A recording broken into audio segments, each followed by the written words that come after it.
Hi, this is Tim the Watch Explorer. Welcome to my appreciation and sharing of end-user perspectives from our hobbies and watches.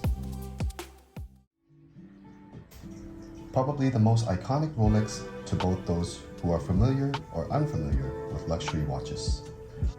The Rolex Submariner, first introduced in 1953, which was the first diving watch to meet 100 meters water resistance.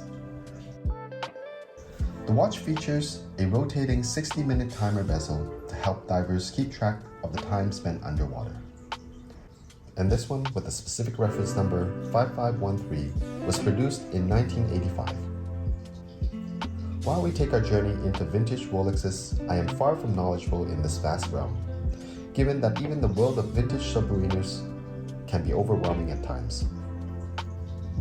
While older models with maxi-dials, which features an oversized hour marker, may be more desirable, this one gives a very good flavor of what vintage submariners are all about, at a more accessible and reasonable entry point. Specific to this model, produced starting 1984, marked the switch from a matte to gloss dial with white gold markers.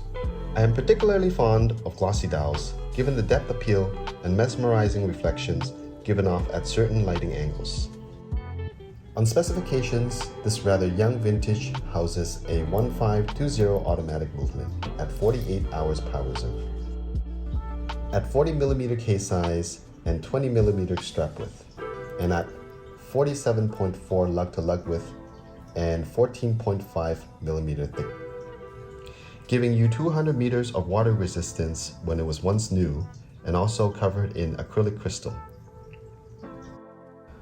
While the Submariner, and pronounced Submariner by some, is a well-copied design and considered quite common, the vintage Submariners provide some key aspects and attractions for a more distinct character and uniqueness.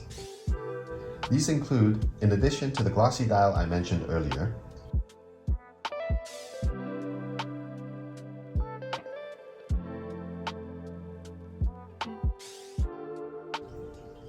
patina, which is born to vintage watches, and T-dials, which allow for discoloration. And more specifically, this one carries a more orange pumpkin hue. And the drilled lugs, which offer a convenient way to swap straps without a tool and easily with just a toothpick. The acrylic dome cover, which offers a fisheye-like view when you look at it sideways. The aluminum bezel, that may be less flashy than newer ceramic bezels. Meanwhile, the hollow bracelet, which for some may be a deterrent, may be a preferred feel and sound for vintage enthusiasts.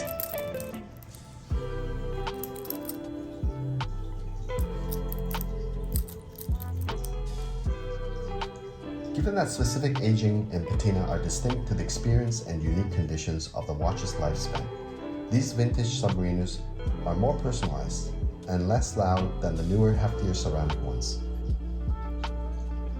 Of course, some may prefer a Submariner with a date function, but the no-date ones like this one offer a more balanced and clean dial. So it comes to a personal preference if you ask me. While the convenience of easy strap changing provides an additional dimension of individuality and style. The glossy dial, along with the age of the watch, also calls for extra care, as the glossy dials, if not kept well away from moisture and temperature-controlled conditions, are known to crack and damage.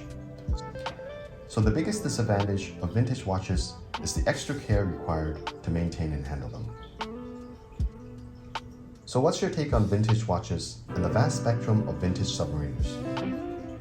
What features or characteristics appeal to you? Share and let us know in the comments below.